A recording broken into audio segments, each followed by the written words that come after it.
ಈಗಾಗಲೇ ನಾವು 83 ಟಾಪಿಕ್ಗಳನ್ನು ನಾವು ಕವರ್ ಮಾಡಿದ್ದೇವೆ ಏನ್ರಿ. ಅವು ಯಾವುವು ಕಾಂಪಿಟೇಟಿವ್ ಎಕ್ಸಾಮ್ಗೆ ಅತಿ ಮುಖ್ಯ ಅನಿಸ್ತಕ್ಕಂತಹ 83 ಟಾಪಿಕ್ಗಳನ್ನು ನಾವು ಕವರ್ ಮಾಡಿದ್ದೇವೆ. ಇವತ್ತಿನ ಟಾಪಿಕ್ಗಳು ಯಾವುವು ಅಂದರೆ ಇಲ್ಲಿ ಟಾಪಿಕ್ಗಳನ್ನು ಬರೀತೇನೆ. ಒಂದು, public transport system. Public transport system ಅದರಲ್ಲಿ CNG ಮತ್ತು HCNG ಬಸ್ಸುಗಳು, CNG ಮತ್ತು HCNG ಬಸ್ಸುಗಳು.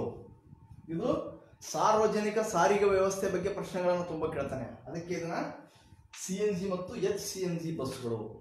ಆಮೇಲೆ ಮುಂದಿನ ಟಾಪಿಕ್ ಭಾರತದ ಚಿತ್ರಕಲೆಗಳು. ಭಾರತದ ಚಿತ್ರಕಲೆಗಳು.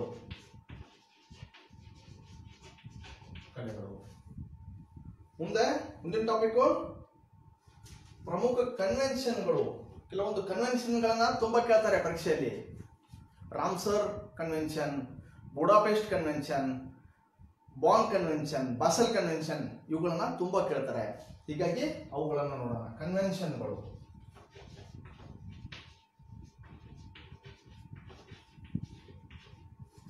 ಮುಂದಿನ ಟಾಪಿಕ್ ಪಕ್ಷಾಂತರ ನಿಷೇಧ ಕಾಯ್ದೆ, ಆಂಟಿ ಡಿಫೆಕ್ಷನ್ ಲಾ.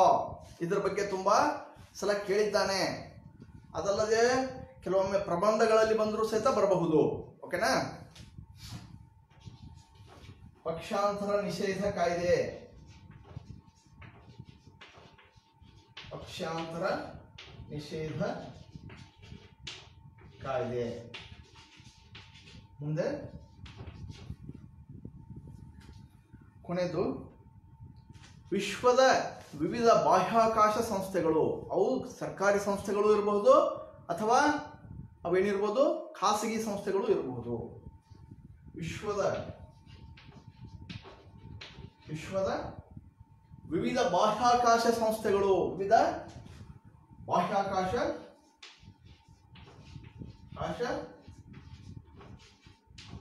ಸಂಸ್ಥೆಗಳು. ಓಕೆ, ನೋಡ್ರಿ ಏನೇನು. ಒಂದನೇದು ಪಬ್ಲಿಕ್ ಟ್ರಾನ್ಸ್ಪೋರ್ಟ್ ಸಿಸ್ಟಮ್ ಅಂದ್ರೆ ಸಾರ್ವಜನಿಕ ಸಾರಿಗೆ ವ್ಯವಸ್ಥೆ. ಅದನ್ನ ನೋಡೋಣ. ಅದರಲ್ಲಿ CNG ಮತ್ತು HCNG ಬಸ್ಗಳ ಬಗ್ಗೆ ಅಧ್ಯಯನ ಮಾಡೋಣ, ಯಾಕಂದ್ರೆ ಪ್ರಶ್ನೆಗಳನ್ನು ಕೇಳ್ತಾ ಇದ್ದಾನೆ. ಆಮೇಲೆ ಭಾರತದ ಚಿತ್ರಕಲೆಗಳು. ನೋಡಿ ಸ್ನೇಹಿತರೆ, ಕಲೆ, ಸಾಹಿತ್ಯ, ಸಂಗೀತ, ಶಿಲ್ಪಕಲೆ, ಕ್ರೀಡೆ ಇವುಗಳ ಬಗ್ಗೆ ಪ್ರಶ್ನೆಗಳು ಬರ್ತಾವು. ಹೀಗಾಗಿ ಭಾರತದ ಚಿತ್ರಕಲೆಗಳ ಬಗ್ಗೆ ನೋಡೋಣ. ಯಾವ ರೀತಿ ಪ್ರಶ್ನೆಗಳು ಬರಬಹುದು ಅನ್ನೋದನ್ನ ನಾವು ಸ್ಪಷ್ಟವಾಗಿ ತಿಳಿದುಕೊಳ್ಬೇಕು. ಆಮೇಲೆ ಕನ್ವೆನ್ಷನ್ಗಳ ಬಗ್ಗೆ ನೋಡೋಣ. ಆಮೇಲೆ ಪಕ್ಷಾಂತರ ನಿಷೇಧ ಕಾಯ್ದೆಯ ಬಗ್ಗೆ ನೋಡೋಣ. ಆಮೇಲೆ ವಿಶ್ವದ ಬಾಹ್ಯಾಕಾಶ ಸಂಸ್ಥೆಗಳ ಬಗ್ಗೆ ಇಂದು ನಾವು ತಿಳಿದುಕೊಳ್ಳೋಣ. ಓಕೆನಾ? ಸರಿ. ಸೊ ಒಂದನೇ ಟಾಪಿಕ್ ಏನಿದೆ? ಫಸ್ಟ್ ಟಾಪಿಕ್ CNG ಮತ್ತು HCNG ಬಸ್ಗಳು. ಕಾಣಿಸ್ತಾ ಇದೆಯಲ್ಲ ಎಲ್ಲರಿಗೆ?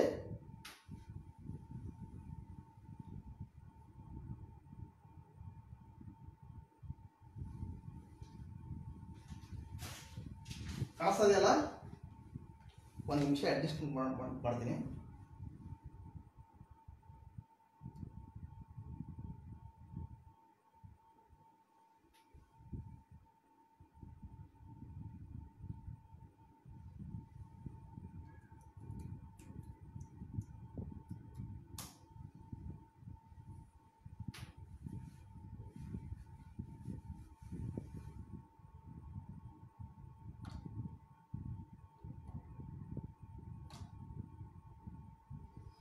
ಸರಿ, ಓಕೆ. ಒಂದನೇ ಟಾಪಿಕ್ ಏನಿದೆ?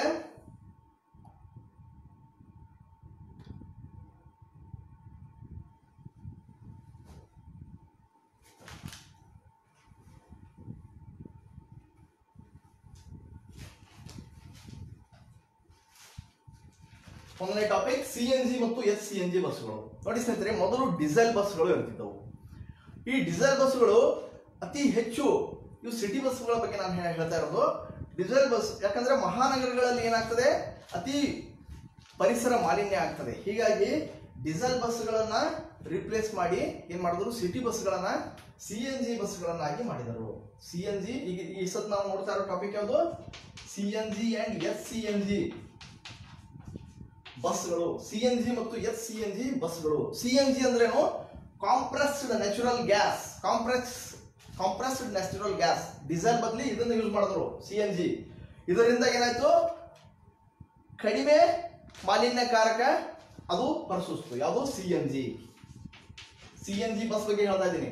ಈ CNG ಕೆಮಿಕಲ್ ಫಾರ್ಮುಲಾ ಏನಂದ್ರೆ CH4 ಅಂದ್ರೆ ಮೀಥೇನ್. ಇದರ ಕೆಮಿಕಲ್ ಫಾರ್ಮುಲಾ CH4 ಮೀಥೇನ್. ಮುಂದೆ ಇನ್ನೂ ಏನ್ ಮಾಡಿದ್ರು, ಇನ್ನಷ್ಟು ಮಲಿನತೆಯನ್ನು ಕಡಿಮೆ ಮಾಡಬೇಕು, ಇನ್ನಷ್ಟು ಪರಿಸರ ಮಾಲಿನ್ಯ ಕಡಿಮೆ ಮಾಡ್ಬೇಕಂತ HCNG ಅನ್ನು ತೆಗೆದುಕೊಂಡ್ಬಂದ್ರು. HC ಅಂದ್ರೆ hydrogen enriched compressed natural gas. ಇದರ ಬಗ್ಗೆ UPSC ಗೆ ಪ್ರಶ್ನೆ ಕೇಳಿದ್ದಾನೆ. ಇದರ ಬಗ್ಗೆ UPSC ಗೆ ಪ್ರಶ್ನೆಯನ್ನ ಕೇಳಿದ್ದಾನೆ. ಸೊ ಇದು ಮೀಥೇನ್, ಇದು HCNG ಅಂದ್ರೇನು, CNG ಯಲ್ಲಿ 20% ಹೈಡ್ರೋಜನ್ ಅನ್ನು ಮತ್ತೆ ಆಡ್ ಮಾಡೋದು, ಅದು HCNG. ಅಂದ್ರೆ HCNG ಅಂದ್ರೇನು, CNG ಪ್ಲಸ್ H2. HCNG ಅಂದ್ರೆ CNG ಪ್ಲಸ್ H2. ಪ್ರಶ್ನೆಗಳು ಹೆಂಗ್ ಬರ್ಬೋದು ಇಲ್ಲಿ ಅಂದ್ರೆ, ಈ ಕೆಳಗಿನವುಗಳಲ್ಲಿ ಯಾವುದು ಕಡಿಮೆ ಮಾಲಿನ್ಯಕಾರಕವಾಗಿದೆ, ಕಡಿಮೆ ಮಾಲಿನ್ಯಕಾರಕ ಬಸ್ ಆಗಿದೆ? ಡೀಸೆಲ್, CNG, HCNG, ಮೇಲಿನ ಯಾವುದು ಅಲ್ಲ? ಉತ್ತರ HCNG. HCNG ಏನ್ ಮಾಡ್ತದೆ, ಕಡಿಮೆ ಮಾಲಿನ್ಯವನ್ನು ಉಂಟು ಮಾಡ್ತದೆ, ಕಡಿಮೆ ಮಾಲಿನ್ಯವನ್ನ ಉಂಟು ಮಾಡ್ತದೆ HCNG. ಆಮೇಲೆ ಈ HCNG ಬಸ್ಗಳು ಭಾರತದಲ್ಲಿ ಮೊದಲು ಯಾವ ನಗರದಲ್ಲಿ ಬರಲಿವೆ? ಈ ಪ್ರಶ್ನೆ ಕೇಳಬಹುದು.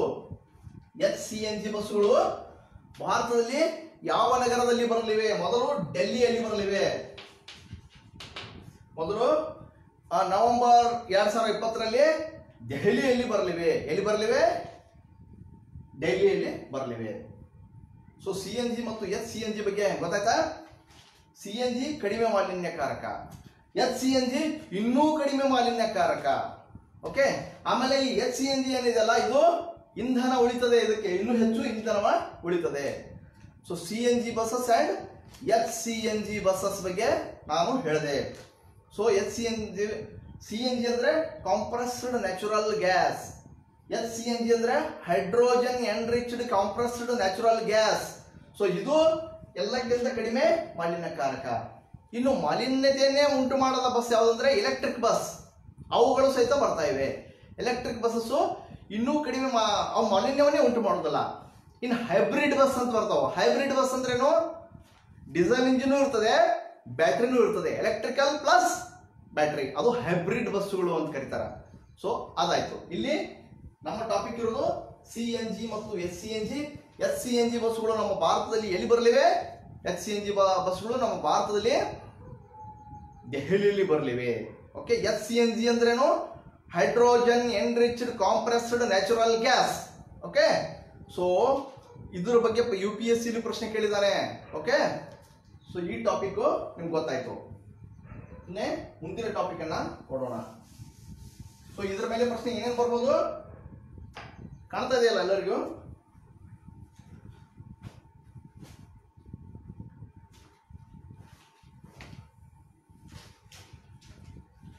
ಸೊ CNG ಮತ್ತು HCNG ಮೇಲೆ ಪ್ರಶ್ನೆಗಳು ಏನ್ ಬರ್ಬೋದು ಅಂದ್ರೆ, HCNG ಲಾಂಗ್ ಫಾರ್ಮ್ ಕೇಳಬಹುದು. HCNG long form hydrogen enriched compressed natural gas. ಅದು ಏನಾಯ್ತು, ಅದು ಲಾಂಗ್ ಫಾರ್ಮ್ ಕೇಳಬಹುದು. ಅಥವಾ ಭಾರತದ ಯಾವ ನಗರದಲ್ಲಿ ಮೊದಲು HCNG ಬರಲಿದೆ ಅಂತಂದ್ರೆ ಅದು ದೆಹಲಿಯಲ್ಲಿ ಬರಲಿದೆ. ಆಮೇಲೆ ಯಾವುದು ಅತಿ ಕಡಿಮೆ ಕಾರಕ? HCNG ಅತಿ ಕಡಿಮೆ ಕಾರಕ. HCNG ಇನ್ನೊಂದು ಲಾಭ ಏನು, ಅದು ಕಡಿಮೆ ಇಂಧನವನ್ನ, ಅಲ್ಲಿ ಇಂಧನದ ಉಳಿತಾಯ ಆಗ್ತದೆ compare to CNG. So HCNG ಮತ್ತು CNG ಬಗ್ಗೆ ಬರ್ಕೊಂಡ್ಬಿಡ್ಬೇಕು, ನೀವು ನೋಟ್ ಡೌನ್ ಮಾಡ್ಕೋಬೇಕು ಇವನ್ನೆಲ್ಲ. ಓಕೆ, ಹಿಂಗೆ ನೋಡ್ರೆ ಚೆನ್ನಾಗಿದ್ದೀರಾ? ಈ ರೀತಿ ನೀವೇನ್ ಮಾಡ್ಬೇಕು, ಅದನ್ನ ಸೋಲಾಪುರ ನಿಂಗೆ ನೋಡ್ರೆ ಚೆನ್ನಾಗಿದ್ದೀರಾ? ಸರಿ, ಈಗ ಸೋಲಾಪುರ ನಿಂಗೆ ನೋಡ್ರೆ ಚೆನ್ನಾಗಿದ್ದೀರಾ? ಓಕೆ, ಈಗ ಭಾರತದ ಚಿತ್ರಕಲೆಗಳು ಮುಂದಿನ ಟಾಪಿಕ್ ಏನು?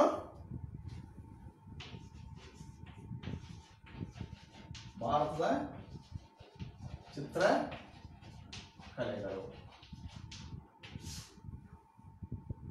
ಭಾರತದ ಚಿತ್ರಕಲೆಗಳು. ಸೊ HCNG ಮತ್ತು CNG ಬಗ್ಗೆ ಕ್ಲಿಯರ್ ಆಯ್ತಲ್ಲ ನಿಮಗೆ?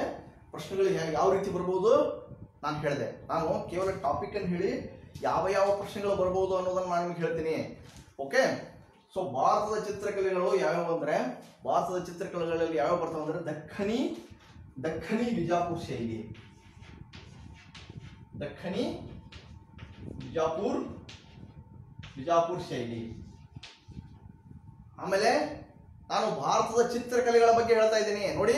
ಸಾಹಿತ್ಯ, ಶಿಲ್ಪಕಲೆ, ಚಿತ್ರಕಲೆ, ಸಂಗೀತ, ಕ್ರೀಡೆ ಇವುಗಳ ಬಗ್ಗೆ ಅತಿ ಹೆಚ್ಚು ಪ್ರಶ್ನೆಗಳನ್ನು ಕೇಳಾಗ್ತಿದೆ. ದಯವಿಟ್ಟು ಅವುಗಳ ಬಗ್ಗೆ ನೋಡ್ಕೋಬೇಕು. ದಖನಿ ಬಿಜಾಪುರ ಶೈಲಿ, ಆಮೇಲೆ ಕಿಶನ್ಗಢ ಶೈಲಿ,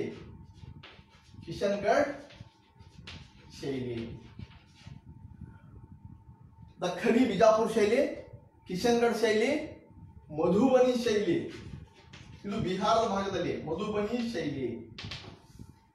ಅದಾದ ಮೇಲೆ ಕಲಂಕಾರಿ ಶೈಲಿ, ಇದು ಆಂಧ್ರದಲ್ಲಿದೆ, ಕಲಂಕಾರಿ ಶೈಲಿ.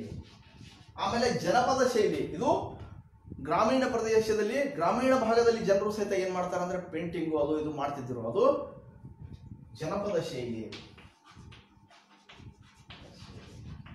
ನೋಡಿ ಸ್ನೇಹಿತರೆ, ನಾವು ಭಾರತದ ಕೆಲವೊಂದು ಚಿತ್ರಕಲೆಗಳ ಬಗ್ಗೆ ನಾವು ನೋಡ್ತಾ ಇದ್ದೇವೆ. ಎಲ್ಲವನ್ನು ನಾವು ಚಿತ್ರಕಲೆ ಬಗ್ಗೆನೇ ನಾವು 4-5 ದಿನ ಹೇಳ್ಕೊತ್ಕೊಂಡಿರೋದು ಅವಶ್ಯಕತೆ ಇಲ್ಲ.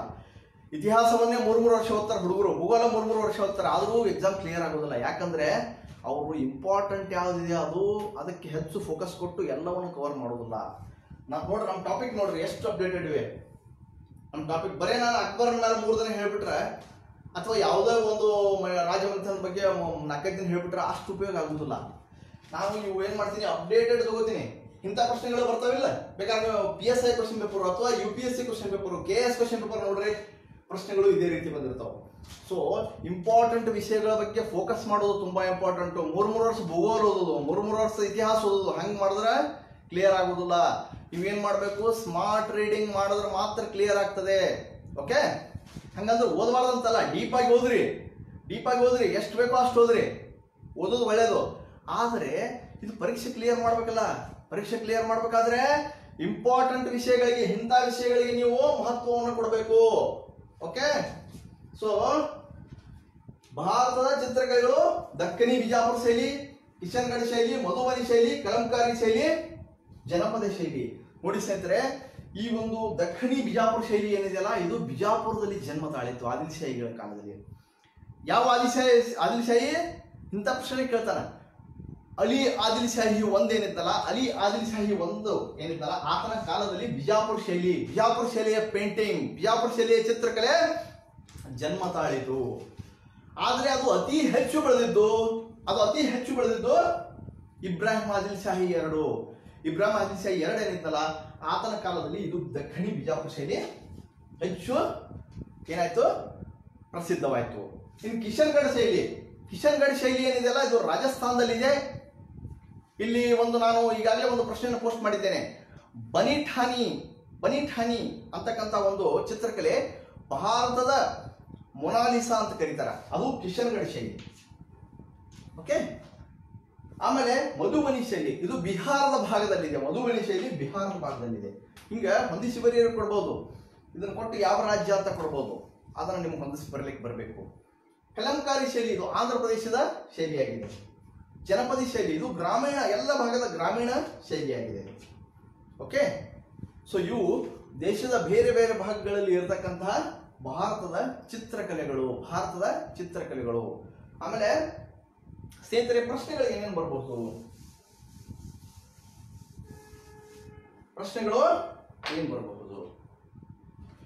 ಭಾರತದ ಮೊನಾಲಿಸಾ ಯಾವುದು? ಬನಿಠಾನಿ.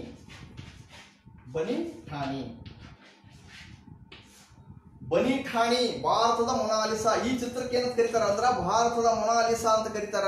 ಇದು ಗೊತ್ತಿತ್ತಾ ನಿಮ್ಗೆ? ಗೊತ್ತಿರಲಿಲ್ಲ. ಅದಕ್ಕೆ ಪ್ರಶ್ನೆ ಇಂಥವ್ರು ಕೇಳ್ತಾರ. ಇದನ್ನು UPSC ಅಲ್ಲಿ ಕೇಳಿದಾನೆ. ಇದು ಯಾವ ಶೈಲಿ ಅಂತ ಕೇಳಿದಾರೆ. ಮತ್ತೆ ಅದು ಕಿಶನ್ಗಢ ಶೈಲಿ. ಇದು ಯಾವ ಶೈಲಿಯಲ್ಲಿದೆ? ಬನಿಠಾಣಿ. ಭಾರತದ ಮೊನಾಲಿಸಾ ಎಂದು ಕರೆಯುವ ಚಿತ್ರಕಲೆ ಯಾವುದು? ಬನಿಠಾಣಿ. ಅದು ಯಾವ ಶೈಲಿಯಲ್ಲಿದೆ? ಅದು ಕಿಶನ್ಗಢ ಶೈಲಿಯಲ್ಲಿದೆ. ಇದು ಪ್ರಶ್ನೆ ಕೇಳಿದ್ದಾನೆ. ಓಕೆ, ಸೊ ಭಾರತದ ಚಿತ್ರಕಲೆಗಳ ಬಗ್ಗೆ ನಿಮಗೆ ಸ್ವಲ್ಪ ಮಾಹಿತಿ ಇರಬೇಕು. ಅದಲ್ಲೇ ನಾಟಕಗಳು, ಕಲೆಗಳು, ಆಮೇಲೆ ರಂಗೋಲಿ ಬಗ್ಗೆ ಪ್ರಶ್ನೆಯನ್ನು ಕೇಳಿದ್ದಾನೆ. ಗೊತ್ತಾಯ್ತಾ?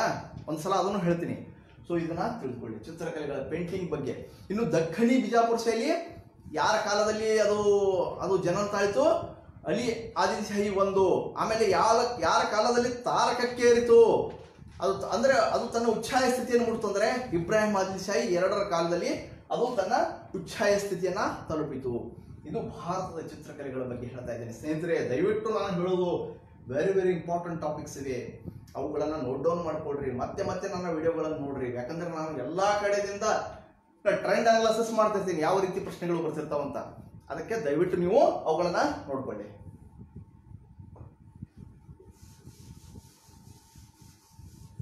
ಸುವರ್ಣ ಕರಿಯರ್ ಅಕಾಡೆಮಿ ಇಷ್ಟು ಪ್ರಸಿದ್ಧ ಆಗ್ಲಿಕ್ಕೆ ಕಾರಣ ಏನಂದ್ರೆ ನಾವು ಅತಿ ಮಹತ್ವದ ಪ್ರಶ್ನೆಗಳನ್ನ ಎಕ್ಸಾಮ್ ಪಾಯಿಂಟ್ ಆಫ್ ವ್ಯೂ ನೋಡ್ಕೊಂಡು ನಾವು ಮಾಡ್ತಾ ಇರ್ತೇವೆ. ಓಕೆ, ಸರಿ. ಇನ್ನು ಮುಂದೆ ಕನ್ವೆನ್ಷನ್ಗಳು ಕಾಣಿಸ್ತದೆಯಲ್ಲ?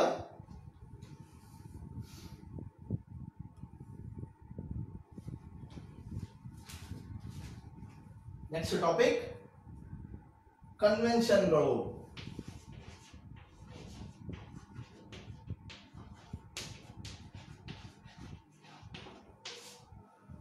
ಕನ್ವೆನ್ಷನ್ಗಳ ಬಗ್ಗೆ ತುಂಬಾ ಪ್ರಶ್ನೆಗಳನ್ನ ಕೇಳಿದ್ದಾನೆ. ಕನ್ವೆನ್ಷನ್ಗಳ ಬಗ್ಗೆ, ಈ ಕನ್ವೆನ್ಷನ್ ಯಾವುದಕ್ಕೆ ಸಂಬಂಧಪಟ್ಟಿದೆ? ಒಂದನೇದು ರಾಮ್ಸರ್ ಕನ್ವೆನ್ಷನ್. Ramsar convention. ಈ ರಾಮ್ಸರ್ ಕನ್ವೆನ್ಷನ್ ಎದಕ್ಕೆ ಸಂಬಂಧಪಟ್ಟಿದೆ ಅಂದ್ರೆ ತೇವ ಭೂಮಿಗಳು, ವೆಟ್ಲ್ಯಾಂಡ್ಸ್ಗೆ ಸಂಬಂಧಪಟ್ಟಿದೆ. ಇದನ್ನು ಕೇಳ್ತಾನೆ. ರಾಮ್ಸರ್ ಕನ್ವೆನ್ಷನ್ ಯಾವುದಕ್ಕೆ ಸಂಬಂಧಪಟ್ಟಿದೆ? 4 ಆಪ್ಷನ್ ಕೊಟ್ಟಿರ್ತಾನೆ. ಅಲ್ಲಿ ತೇವ ಭೂಮಿ ಯಾವ್ದು ಇರ್ತದೆ ನೀವು ಅದಕ್ಕೆ ಏನ್ ಮಾಡಬೇಕು, ಅದು ದಟ್ ಈಸ್ ದಿ ಆನ್ಸರ್. ನಮ್ಮ ಭಾರತದಲ್ಲಿ ಎಷ್ಟಿವೆ? ಇವು 37 ಇವೆ. ಮೊದಲು 27 ಇದ್ದು, ಈಗ 10 ಆ್ಯಡ್ ಮಾಡಿದ್ದಾರೆ, ನೆನಪಿರಲಿ. ಇವು ಭಾರತದಲ್ಲಿ 37 ಇದೆ. ಇವು ತೇವ ಭೂಮಿಗಳಿಗೆ ಸಂಬಂಧಪಟ್ಟಿವೆ. ತೇವ ಭೂಮಿಗಳು. ರಾಮ್ಸರ್ ಕನ್ವೆನ್ಷನ್ಗಳ ಬಗ್ಗೆ ಇದು ಇಂಪಾರ್ಟೆಂಟ್ ಟಾಪಿಕ್. ಹೌದು ಅಲ್ಲ? ಕೇಳ್ತಾರಲ್ಲ ಇಂಥವು. ಇನ್ನೊಂದು Budapest convention. Budapest convention. Budapest ಯಾವ ದೇಶದಲ್ಲಿದೆ ಹೇಳ್ರಿ ನೋಡೋಣ. ಬುಡಾಪೆಸ್ಟ್ ಯಾವ ದೇಶದಲ್ಲಿದೆ ಹೇಳಿ? ಬುಡಾಪೆಸ್ಟ್ ಯಾವ ದೇಶದಲ್ಲಿದೆ? ಹಂಗೇರಿ ದೇಶದಲ್ಲಿದೆ. ಈ ಬುಡಾಪೆಸ್ಟ್ ಕನ್ವೆನ್ಷನ್ ಯಾವುದಕ್ಕೆ ಸಂಬಂಧಪಟ್ಟಿದೆ ಅಂದ್ರೆ ಸೈಬರ್ ಕ್ರೈಮ್ಸ್.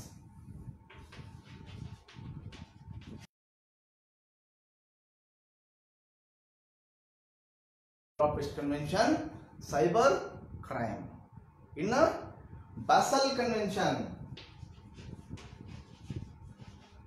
ಬಾಸೆಲ್ ಕನ್ವೆನ್ಷನ್ ತ್ಯಾಜ್ಯ ನಿರ್ವಹಣೆ, ತ್ಯಾಜ್ಯಗಳ ಮೂವ್ಮೆಂಟ್, ಹಜಾರ್ಡಸ್ ವೇಸ್ಟ್ ಮ್ಯಾನೇಜ್ಮೆಂಟ್. ಅದು ತ್ಯಾಜ್ಯಗಳು, ಇದು ತ್ಯಾಜ್ಯಗಳಿಗೆ ಸಂಬಂಧಪಟ್ಟಿದೆ. ಆಮೇಲೆ ಬಾನ್ ಕನ್ವೆನ್ಷನ್. ಇದು ವಲಸೆ ಪ್ರಭೇದಗಳಿಗೆ ಸಂಬಂಧಪಟ್ಟಿದೆ. ವಲಸೆ ಪ್ರಭೇದಗಳಿಗೆ.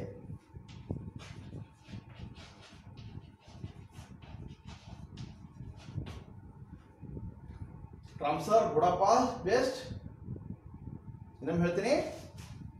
ರಾಮ್ಸರ್ ತೇವ ಭೂಮಿಗಳು, ಬುಡಾಪೆಸ್ಟ್ ಸೈಬರ್ ಕ್ರೈಮ್, ಬಾಸೆಲ್ ತ್ಯಾಜ್ಯಗಳು, ಬಾನ್ ವಲಸೆ ಪ್ರಭೇದಗಳು. ಇನ್ನೊಂದು ಪ್ರಶ್ನೆ ಬರ್ತದೆ, ವಲಸೆ ಪ್ರಭೇದಗಳ 2020 ಸಮಾವೇಶ ಎಲ್ಲಿ ನಡೆಯಿತು? ಇದು ಗಾಂಧಿನಗರ, ಭಾರತದ ಗಾಂಧಿನಗರದಲ್ಲಿ ನಡೆಯಿತು ಈ ಒಂದು ಜಾಗತಿಕ ಸಮಾವೇಶ. ಸರಿನಾ? ಅದನ್ನ ಪ್ರಶ್ನೆ ಕೇಳುವ ಸಾಧ್ಯತೆ ಇದೆ, ಅದನ್ನ ನೋಡ್ಕೊಳ್ಳಿ. ಅದಕ್ಕೆ ಬಾನ್ ಕನ್ವೆನ್ಷನ್ ಅಂತಾರೆ, COM ಅಂತಾರೆ, ಕನ್ಸರ್ವೇಷನ್ ಆಫ್ ಮೈಗ್ರೇಟರಿ ಸ್ಪೀಸಸ್ ಅದನ್ನು ಅಂತಾರೆ. ಇವು 4 ಕನ್ವೆನ್ಷನ್ಗಳನ್ನ ನೋಡ್ಕೊಳ್ಳಿ. ಇದಲ್ಲದೆ ಇನ್ನೂ 1-2 ಕನ್ವೆನ್ಷನ್ಗಳನ್ನ ಹೇಳ್ತೀನಿ.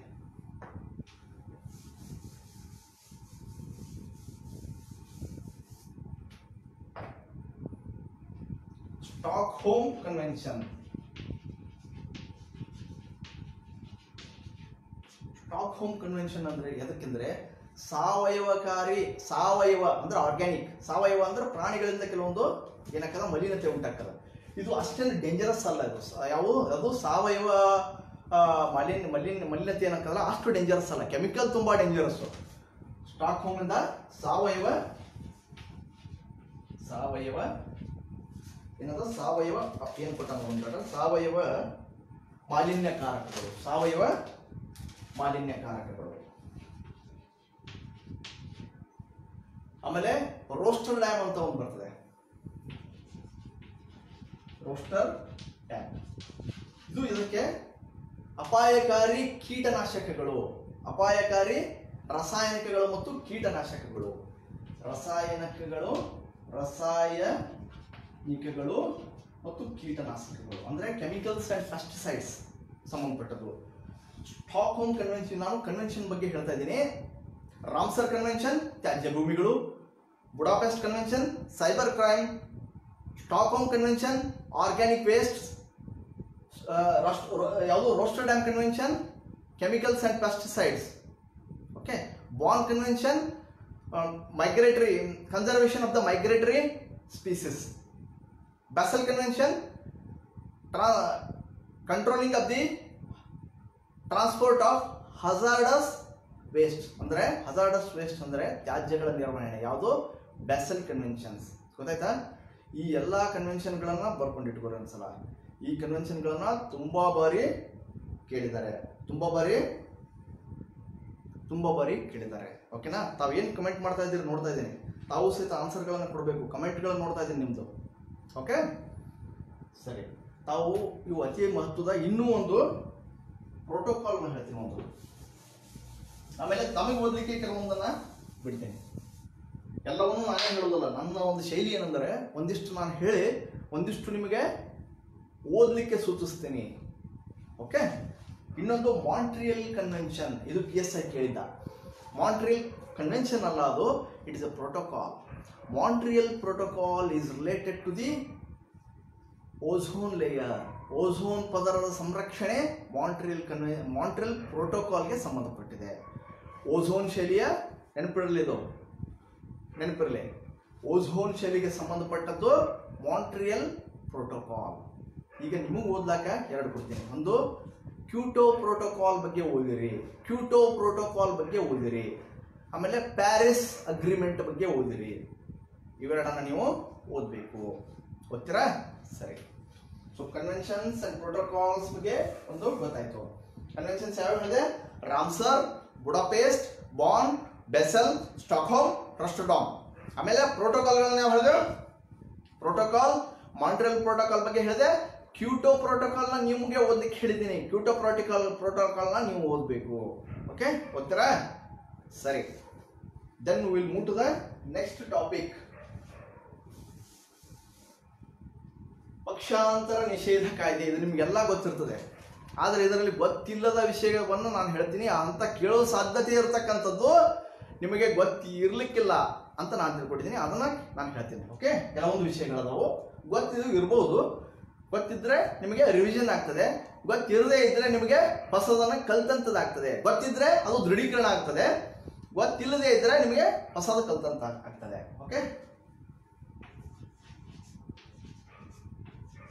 ಪಕ್ಷಾಂತರ ನಿಷೇಧ ಕಾಯ್ದೆ, ಆಂಟಿ ಡಿಫೆಕ್ಷನ್ ಲಾ. ಓಕೆ, ಆಂಟಿ ಡಿಫೆಕ್ಷನ್ ಲಾ ಇದು ಯಾವಾಗ ಬಂತು?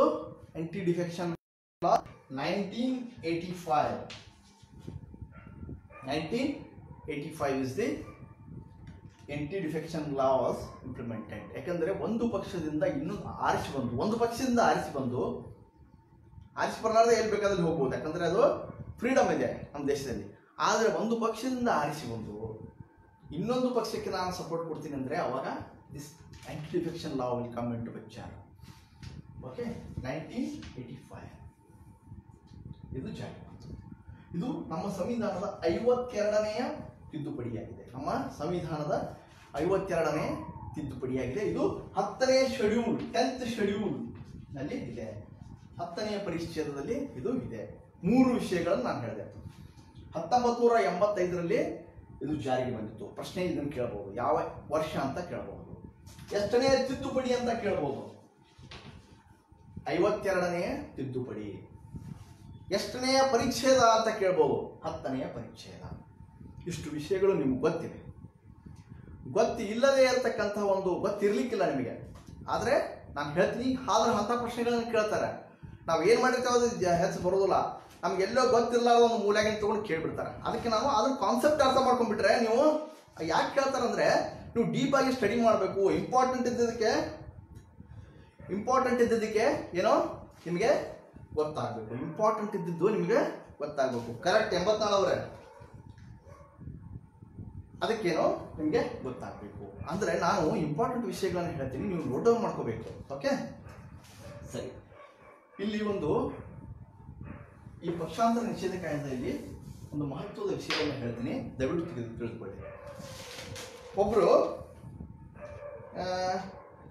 ಕಿಹಿಟೋ ಹೊಲ್ಹನ್ ಅಂತ ಒಬ್ಬರು. ಇಂಥ ಯಾವ ನೆನಪಿರಂಗಿಲ್ಲವ ಹೆಸರುಗಳಲ್ಲ, ಅಂಥವೇ ಬರ್ತಾವ ಪರೀಕ್ಷೆಯಲ್ಲಿ, ಗೊತ್ತಾಯ್ತಾ? ಅದಕ್ಕೆ ಅವ್ನು ಬರ್ಕೊಂಡ್ಬಿಡ್ರಿ ದಯವಿಟ್ಟು. ಕಿಹಿಟೋ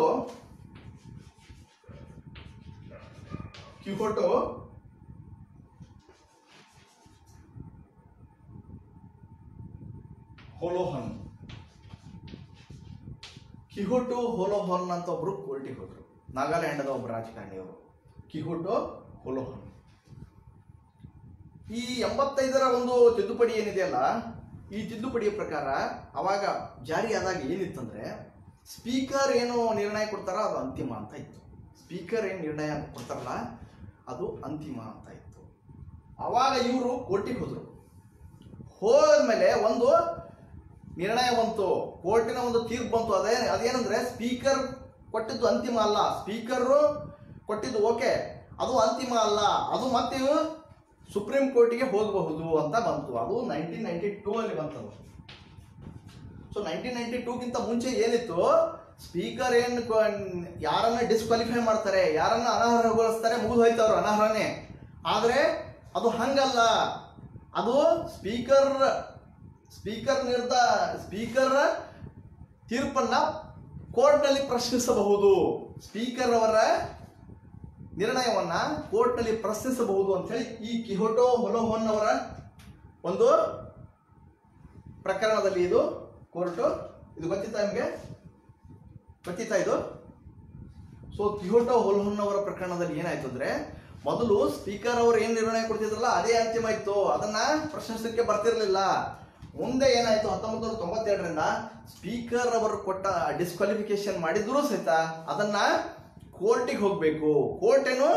court will take A decision.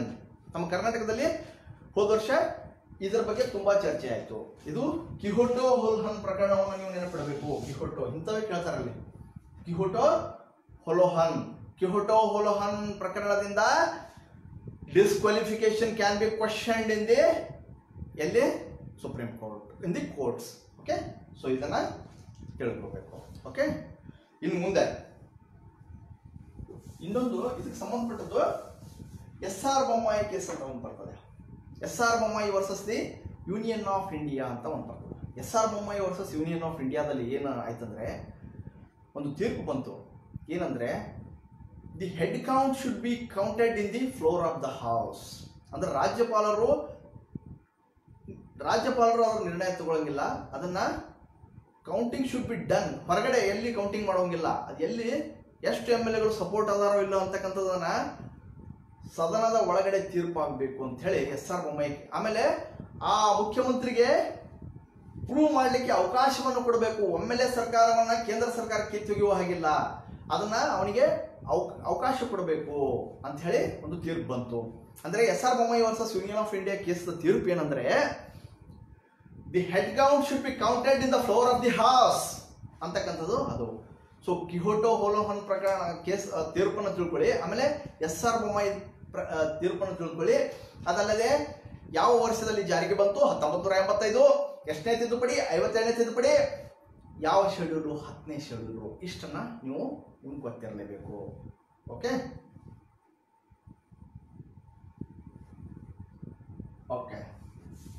Next one is the ವಿಶ್ವದ ಬಾಹ್ಯಾಕಾಶ ಸಂಸ್ಥೆಗಳು. ವಿಶ್ವದ, ನಿಮ್ಮ ಕಮೆಂಟ್ಸ್ ನಾನು ನೋಡ್ತಾ ಇದ್ದೀನಿ. ನಾನು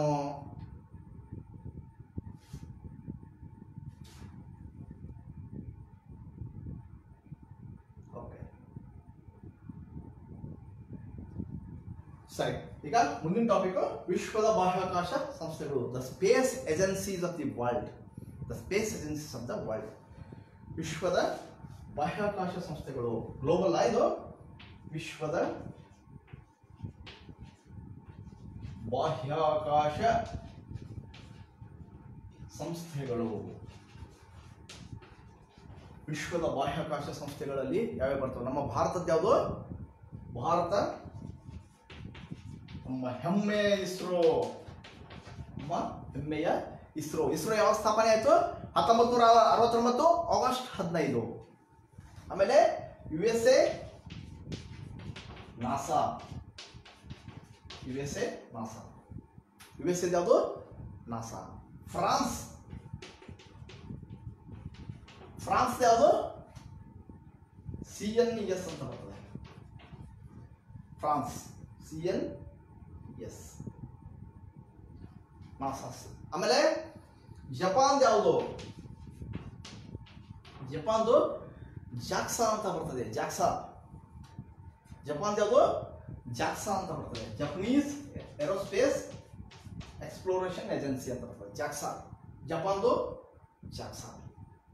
ಓಕೆ. ಮತ್ತೆ ಜರ್ಮನಿದು ಜರ್ಮನಿ DLR ಅಂತ ಬರ್ತದೆ. Germany DLR ಜರ್ಮನಿದು. ಭಾರತ ಹೆಮ್ಮೆಯ ISRO. USA NASA. France CNES. Japan ಜಾಕ್ಸಾ. Germany DLR. ಅದಾದ್ಮೇಲೆ ಮತ್ತೆ ನೋಡಿ ಇಲ್ಲಿ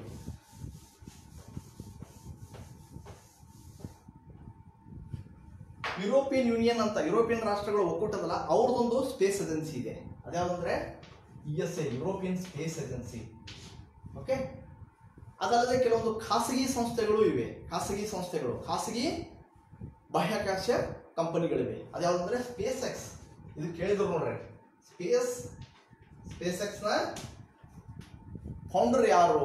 ಎಲನ್ ಮಸ್ಕ್. ಇದನ್ನ PSI ಗೆ ಕೇಳಿದ್ರು. ಸೊ ಇವೆಲ್ಲ ಏನು? ವಿಶ್ವದ ಬಾಹ್ಯಾಕಾಶ ಸಂಸ್ಥೆಗಳು. Bharat ISRO, USA NASA, France CNES, Japan ಜಾಕ್ಸಾ, Germany DLR, European union ESA. Okay. ಇವು ವಿಶ್ವದ ವಿವಿಧ ಸ್ಪೇಸ್ ಏಜೆನ್ಸೀಸ್. ಇವೆಲ್ಲ ವಿಶ್ವದ ವಿವಿಧ ಸ್ಪೇಸ್ ಏಜೆನ್ಸೀಸ್. ಓಕೆ. ಆಮೇಲೆ ವಿಶ್ವದ, ನಾನು ನಾಸಾದ ಬಗ್ಗೆ ಸಾಕಷ್ಟು ಹೇಳಿದ್ದೇನೆ. ಇದು ಕ್ಷಮಿಸಿ, ಇಸ್ರೋದ ಬಗ್ಗೆ ಸಾಕಷ್ಟು ಹೇಳಿದ್ದೇನೆ. ಇಂಗ್ಲಿಷ್ನಲ್ಲಿಯೂ ವಿಡಿಯೋ ಹಾಕಿದ್ದೇನೆ, ಕನ್ನಡದಲ್ಲಿಯೂ ಸಹಿತ ವಿಡಿಯೋನ ಹಾಕಿದ್ದೇನೆ. ಅವುಗಳನ್ನು ನೋಡ್ರಿ. ಈಗ ಹೊರಗಿನ, ನಮ್ಮ ದೇಶ ಬಿಟ್ಟು ಹೊರಗೂ ಸಹಿತ ಹೊರಗಿನ ಬಗ್ಗೆನೂ ಹೈಲೈಟ್ಗಳು ಗೊತ್ತಿರಬೇಕು. ನಮ್ಮ ದೇಶದ ಬಾಹ್ಯಾಕಾಶ ಸಾಧನಗಳ ಬಗ್ಗೆ ಡಿಟೇಲ್ಡ್ ಆಗಿ ಗೊತ್ತಿರಬೇಕು. ಹೊರಗಿನ ದೇಶದ ಬಾಹ್ಯಾಕಾಶ ಅಪ್ಡೇಟ್ಸು ನಿಮ್ಗೆ ಗೊತ್ತಿರಬೇಕು. ಅದರಲ್ಲಿ ಹೋಪ್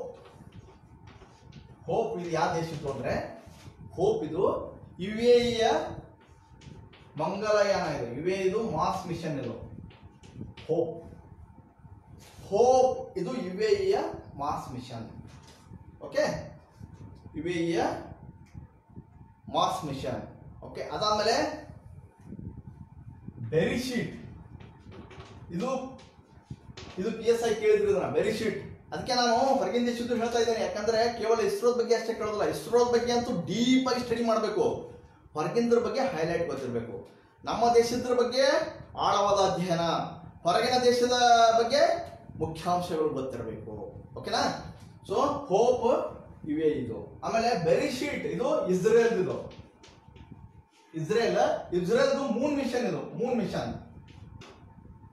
ಇಸ್ರೇಲ್ನ ಮೂನ್ ಮಿಷನ್ ಯಾವುದು? ಬೆರಿಶೀಟ್. ಆಮೇಲೆ ರಾವಣ್ 1 ಅಂತ, ಇದು ಯಾವ ದೇಶದ ಸ್ಯಾಟಲೈಟ್? ರಾವಣ್ 1 ಇದು ಶ್ರೀಲಂಕಾ. ಆಮೇಲೆ ನೂರ್ ಅಂತ ಒಂದಿತ್ತು. ನೂರ್ ಇದು ಇರಾನ್.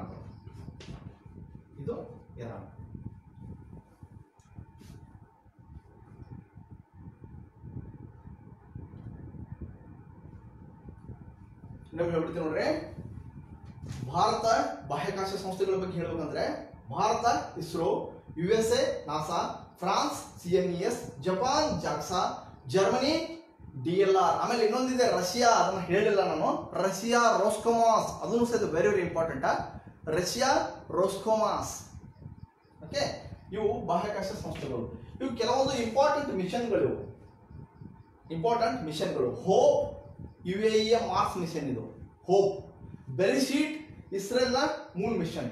ರಾವಣ್ ಶ್ರೀಲಂಕಾದ ಪ್ರಥಮ ಉಪಗ್ರಹ ಇದು. ಆಮೇಲೆ ನೂರ್ ಇದು ಇರಾನ್ದು. ಇನ್ನೊಂದು ಸ್ಟಾರ್ಲಿಂಕ್ ಅಂತ ಹೇಳಿ ಒಂದು ಸ್ಪೇಸ್ ಎಕ್ಸ್ ನ ಒಂದು ಪ್ರೋಗ್ರಾಮ್. ಇದು ಸುಮಾರು 12,000 ಉಪಗ್ರಹಗಳನ್ನ ಉಡಾವಣೆ ಮಾಡತಕ್ಕಂತ ಒಂದು ಸ್ಟಾರ್ಲಿಂಕ್ ಪ್ರಾಜೆಕ್ಟ್. ತುಂಬಾ ಇಂಪಾರ್ಟೆಂಟ್, ಇದನ್ನ ಕೇಳೋ ಸಾಧ್ಯತೆ ಇದೆ. ಓಕೆ, ಇದನ್ನ ನೆನಪಿಡ್ರಿ, ಗೊತ್ತಾಯ್ತಾ? ಸೊ ಇದಾದ್ಮೇಲೆ ಈಗ ನಾನು ನಾಸಾದ ಕೆಲವೊಂದು ನಾನೇನೇನ್ ಮಾಡ್ತೀನಿ, ನಾಸಾದ ಬಗ್ಗೆ ತುಂಬಾ ಕೇಳ್ತಾನೆ, ಅತಿ ಹೆಚ್ಚು ಇಸ್ರೋ ಬಗ್ಗೆ ಕೇಳ್ತಾನೆ.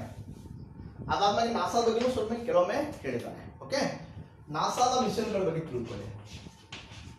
ನಾಸಾ ಜೂನೋ ಮಿಷನ್ ಇದು ಎದಕ್ಕೆ ಸಂಬಂಧಪಟ್ಟದ್ದು? ಜೂನೋ ಮಿಷನ್ ಇದು ಗುರುಗ್ರಹಕ್ಕೆ ಸಂಬಂಧಪಟ್ಟದ್ದು. Juno mission.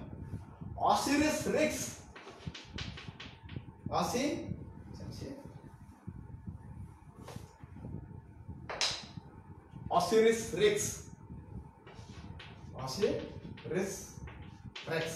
ಇದು ಬೆನ್ನು ಅಂತ ಹೇಳಿ ಒಂದು ಕ್ಷುದ್ರ ಗ್ರಹ, ಅದಕ್ಕೆ ಸಂಬಂಧಪಟ್ಟದ್ದು. ಕ್ಷುದ್ರ ಗ್ರಹ ಬೆನ್ನು. ಆಮೇಲೆ ಮಿಷನ್ ಡ್ರ್ಯಾಗನ್ ಫ್ಲೈ ಇದು ಟೈಟನ್ ಅಂತ ಒಂದು ಉಪಗ್ರಹ, ಶನಿಗ್ರಹದ ಉಪಗ್ರಹ ಟೈಟನ್ಗೆ ಸಂಬಂಧಪಟ್ಟದ್ದು. ಅದಾದ್ಮೇಲೆ ಮಿಷನ್ ನ್ಯೂ ಹಾರಿಜಾನ್ ಇದು ಪ್ಲೂಟೋಗೆ ಸಂಬಂಧಪಟ್ಟದ್ದು. ಪ್ಲೂಟೋಗೆ ಸಂಬಂಧಪಟ್ಟದ್ದು. ಇವು 4 ಸಹಿತ ಒಂದ್ಸಲ ಬರ್ಕೊಂಡ್ಬಿಡ್ರಿ. ಇವು ನಾಸಾದ ಮಿಷನ್ಗಳು.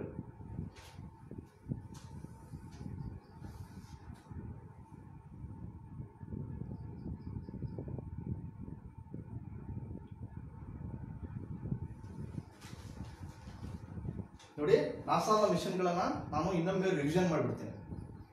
ಜೂನೋ ಮಿಷನ್ ಗುರುಗ್ರಹಕ್ಕೆ ಸಂಬಂಧಪಟ್ಟದ್ದು.